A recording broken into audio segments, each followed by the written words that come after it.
How's the baby? Thank you, Mr Speaker. My question without notice is to the Minister for Energy and the Environment. Minister, considering the UN's recent report on biodiversity warns that as many as 1 million animal and plant species are threatened with extinction, and the New South Wales Government's own State of the Environment report shows almost 1,000 native plant, animal and ecological communities are threatened with extinction here in New South Wales, what action will you take as a new minister to avert this biodiversity crisis? Minister. Well, thank you, Mr Speaker, and congratulations on your elevation to this esteemed position. And can I thank the member for Balmain for his question, and I'm particularly interested in it being on the topic of threatened species, because isn't it great to see an environmentalist still left in the Greens? Isn't it great to see an environmentalist still left in the Greens these days, Mr Speaker? But Mr Speaker, this report from the Intergovernmental Science Policy Platform on Biodiversity and Ecosystem Services should be an important wake-up call for all of us who care about the environment and all of us who want to see our planet left in a better place than we inherited it, Mr Speaker. And the report correctly highlights, Mr Speaker, as the member for Balmain highlights, that there are over a million species currently under threat of extinction, and we're seeing extinctions happen more and more frequently, Mr Speaker. But the good thing about the report is that it also tells us it's not too late to make a difference, Mr Speaker. And for the member for Balmain and everyone in this chamber, that's exactly what I intend to do. Mr Speaker, the government is already investing in a number of important initiatives to address these issues highlighted in the report and to improve the state of our environment. The New South Wales Government is investing $100 million over 5 years in the Saving Our Species program, and that's got the aim of securing as many threatened species as possible in the wild over the next 100 years. The program is currently investing in practical on-ground conservation projects for over 400 threatened plants and animals. Plants like the bega and Gosford wattles, or the black gum or yellow gum. So the iconic Australian animals like the Australian fur seal, the bilby, various species of wallaby, including the yellow-footed rock wallaby and the southern hairy-nosed wombat, and of course the numbat, Mr Speaker.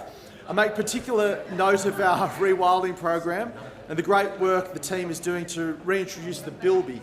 And I had the opportunity to go up to Taronga Zoo recently to see that project firsthand. What they're doing is fencing off large swathes of national park, eradicating pests in them and reintroducing these species, some of which have been extinct from those areas for over a century. So it's a great initiative and one that is going towards addressing the issues raised in the report. We also have our flagship litter reduction program, obviously the Return and Earn.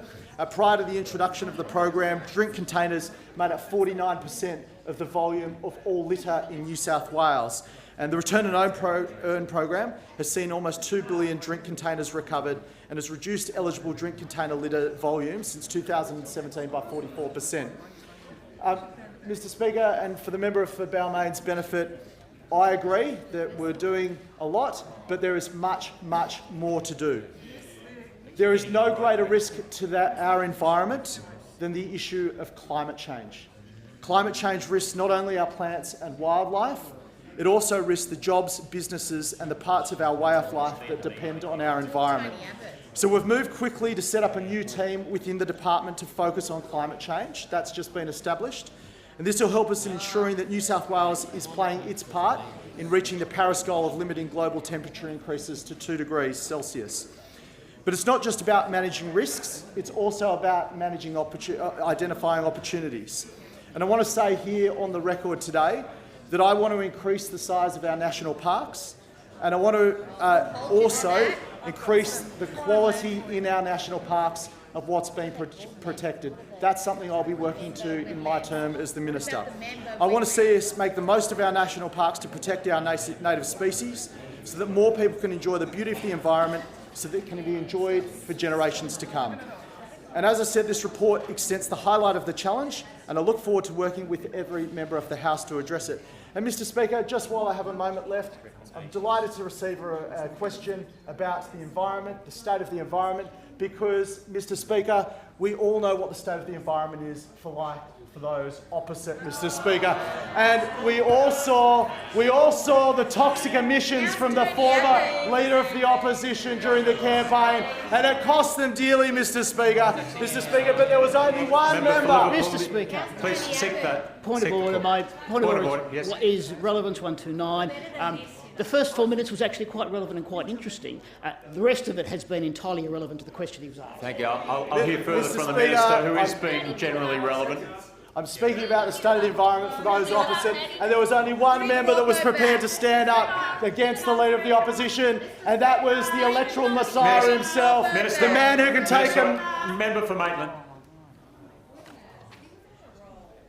Mr. Speaker, I just request that you ask the Minister to answer the question on the basis of Standing Order 74.1. Time has expired.